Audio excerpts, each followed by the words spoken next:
নমস্কার সবাইকে, welcome to my YouTube channel. চলো আজকে একটা শর্টসে দেখাই এখানে চিকেনে কীভাবে বিক্রি হয়। চলো স্টার্ট করি। এই হলো একটা গোটা মুরগি। এই গোটা মুরগিকে তোমরা নিজেদের ইচ্ছে মতো পিস করে খেতে পারো এবং কাটতেও পারো। এখন যেটা দেখছো সেটা হলো চিকেনের ব্রেস্ট পিস, যেটা প্রোটিন লাভারদের জন্য একদম অ্যাপ্রোপ্রিয়েট। এছাড়া রয়েছে চিকেনের লেগ পিস। এখানে লেগ পিস আর ব্রেস্ট পিসের জন্য ঝগড়া করতে হয় না আমাদের ওখানের মতো, আলাদা করে সব পাওয়া যায়। এছাড়া রয়েছে চিকেন উইংস, চিকেন হার্টস। অনেকেই এটা খেতে পছন্দ করো, তারা প্লিজ কমেন্টে জানিও তোমরা কেমনভাবে এটা রান্না করো। এরপরে চলে আসি, এটা হলো আমাদের হোল চিকেন সেকশন, যেখানে বিভিন্ন রকমের চিকেন ব্রেস্ট থেকে আরম্ভ করে থাইস, লেগস এবং ড্রামস্টিক আলাদা আলাদাভাবে বিক্রি হয়। এরপরে যেটা তোমরা দেখছো সেটা হলো চিকেনের গলা।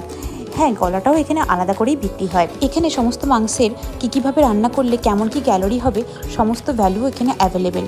যদি তোমাদের এই ব্লগটা ভালো লাগে অবশ্যই লাইক